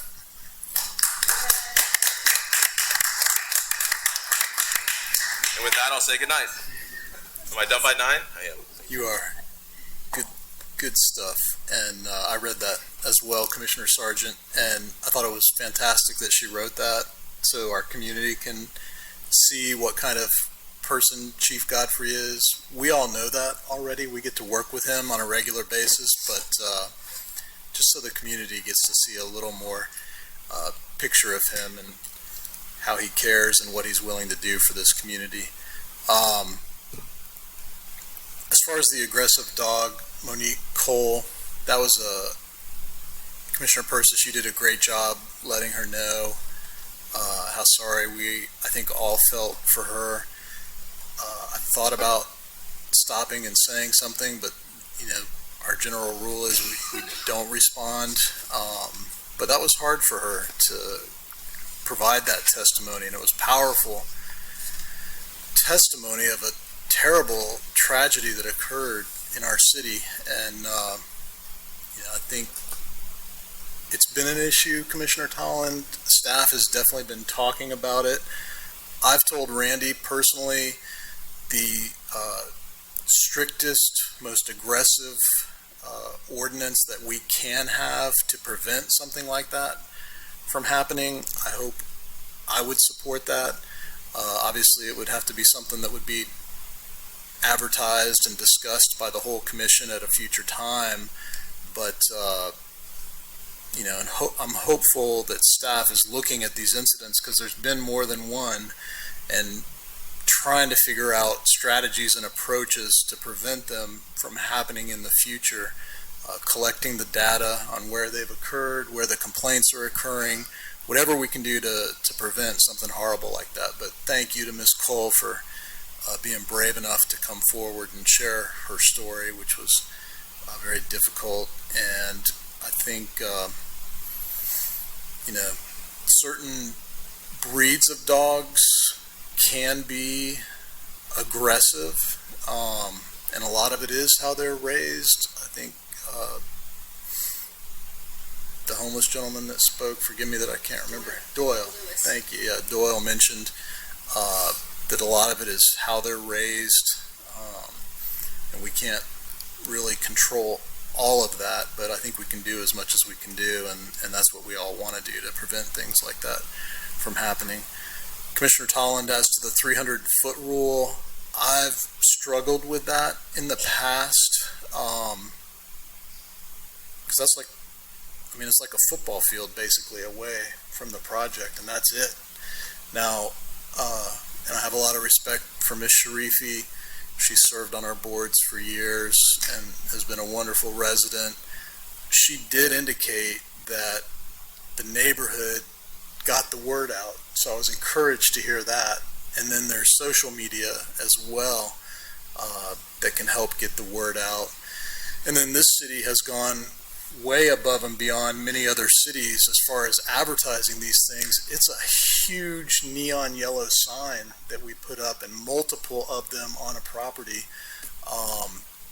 And we've frankly paid the price for it on a number of occasions in the beatings that we took by advertising those so much. But that's the extra effort that we go to make sure our residents know these things are happening. But we can talk about it as a commission. That might be a future discussion down the road, but maybe add a social media component to it as posting the official notice or something, just to make it, just to go a little extra effort. But I already think we do a lot more than a lot of cities, and so I'm open to that.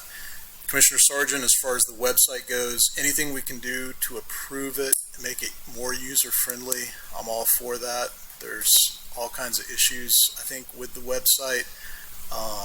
Any examples you have of websites that are better, I think the whole commission should look at, but I think we should always be looking for ways to improve the websites. I don't like some of the hassle you have to go through to pay things online. I never like when I get diverted to another website and then another website. That drives me crazy.